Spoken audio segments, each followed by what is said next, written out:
campanha para a manutenção do nosso grupo. Participe acessando nosso site.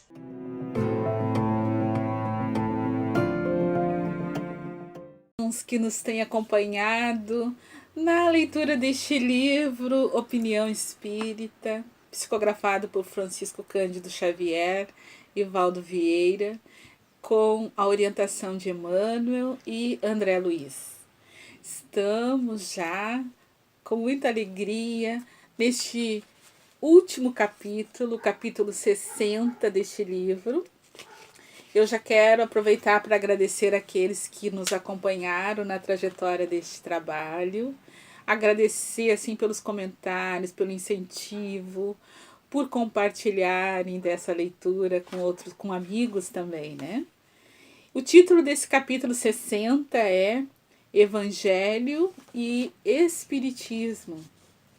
E este capítulo 60 está baseado, então, no livro A Gênese, de Allan Kardec, capítulo 1, item 41. Vamos ver do que nos fala esse item 41, então. O capítulo 1 de A Gênese tem o título Caracteres da Revelação Espírita. O Espiritismo, bem longe de negar ou de destruir o Evangelho, vem, ao contrário, confirmar, explicar e desenvolver pelas novas leis da natureza que revela tudo o que o Cristo disse e fez. Traz a luz sobre os pontos obscuros dos seus ensinamentos, de tal sorte que aqueles para quem certas partes do Evangelho eram ininteligíveis ou pareciam inadmissíveis, as compreendem sem esforço, com a ajuda do Espiritismo, e as admitem, veem melhor a sua importância e podem separar a realidade da alegoria. O Cristo lhes parece maior. Não é mais simplesmente um filósofo, é um Messias divino. Então vamos ao conteúdo que nos trazem esses irmãos aqui no livro Opinião Espírita. Todos aqueles que negam a feição religiosa do Espiritismo, recusando-lhe a posição de cristianismo restaurado, de certo, ainda não abarcaram as considerações mais amplas, a essência evangélica em que se lhe estruturam os princípios nos mais íntimos fundamentos. Examinemos pela rama alguns dos pontos mais importantes de formação do testamento kardeciano. O Livro dos Espíritos, que se popularizou com 1018 questões, sabiamente explanadas, não obstante os primores filosóficos de que se compõe, é um código de responsabilidade moral, iniciado com 2 proposições acerca de Deus e do infinito, e rematado com outras 2, que se reportam ao reino do Cristo nos corações e ao reinado do bem no caminho dos homens.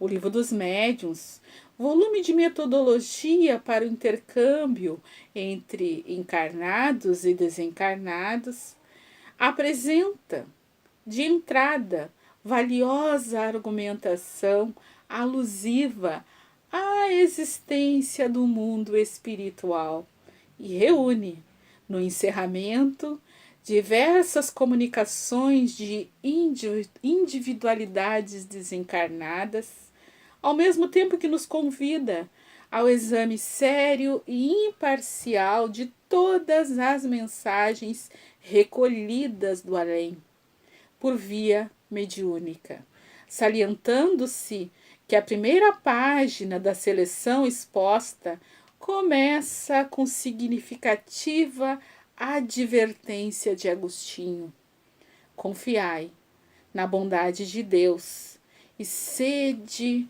bastante clarividentes para perceberdes os preparativos da vida nova que Ele nos destina.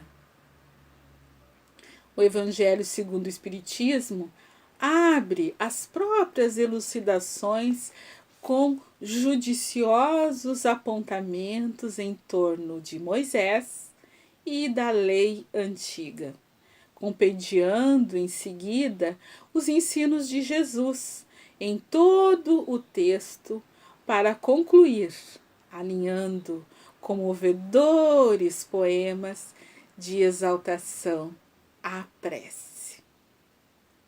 O Céu e o Inferno, tomo de cogitações francamente religiosas, segundo a definição do título, começa analisando o porvir humano, do ponto de vista espiritual, e termina com o ditado de José, o cego, espírito de evolução mediana, que encarece a necessidade do sofrimento no serviço expiatório da consciência culpada e destaca a excelência da reencarnação na justiça divina. A Gênese, o livro final da decodificação e que enfeixa arrojadas teses de ciência e filosofia, enfileira 18 capítulos, com mais de 100 artigos, dos quais mais da terça parte se referem exclusivamente a passagens e lições do Divino Mestre, acrescendo notar que a obra principia aceitando o Espiritismo em sua missão de consolador prometido, com a função de explicar e desenvolver as instruções do Cristo, e despede-se com admiráveis reflexões sobre a geração nova e a regeneração da humanidade. Cremos de boa fé que todos os companheiros propositadamente distanciados da tarefa religiosa do Espiritismo assim procedem, diligenciando imunizar-nos contra a superstição e o fanatismo que a plataforma libertadora da doutrina espírita nos obriga a remover, mas, sinceramente, não entendemos a nova revelação sem o cristianismo, a espinha dorsal em que se apoia. Isso acontece porque, se após 18 séculos de teologia arbitrária, não chegaríamos a compreender agora, no mundo, o Evangelho e Jesus Cristo sem Kardec, sem Allan Kardec.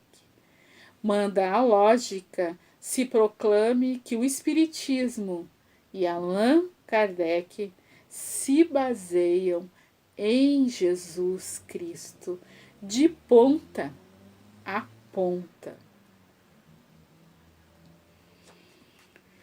Então, esta obra nos leva a percorrer as diversas obras da codificação kardeciana e nos mostra a riqueza de cada um desses livros, né?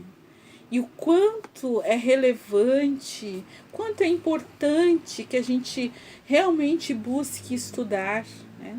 Estudar através dos grupos organizados já, os conteúdos já organizados nos grupos de estudos, mas hoje em dia nós temos acesso, né, a diferentes estudos, a diferentes leituras desses livros, através de vídeos, as palestras realizadas a partir da obra do Evangelho, para a gente refletir. Então, realmente nós não temos mais como dizer que não aprendemos porque não tivemos acesso, né? E eles vão aqui nos envolvendo com tanto carinho, com tanto respeito, pegando uma frase, de uma frase desenvolvendo um texto, muitas vezes, né? Pegando um parágrafo e daquele parágrafo fazendo várias reflexões. Então eles estão nos mostrando como que nós devemos ler essas obras, né? Buscando aprofundar o entendimento. Que coisa mais linda. E agora, para fechar, eu vou ler então a contracapa. Opinião espírita.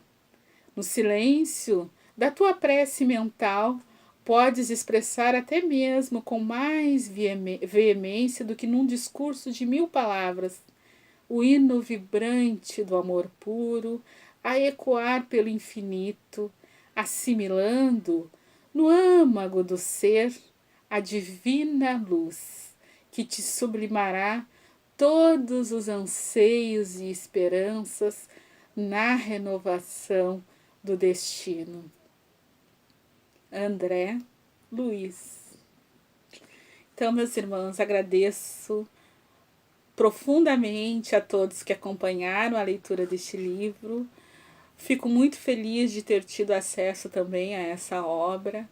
Agradeço aos irmãos que da espiritualidade maior, né, foram os orientadores deste livro, e aos irmãos que, estando encarnados como médiuns, puderam se fazer instrumentos para que essa obra se materializasse. Os nossos irmãos Francisco Cândido Xavier e Valdo Vieira. E claro, a gente não pode deixar de agradecer a Allan Kardec, que trouxe nosso irmão, nosso Mestre Jesus, para mais perto do nosso entendimento. Muito obrigada a todos. Campanha para a manutenção do nosso grupo. Participe acessando nosso site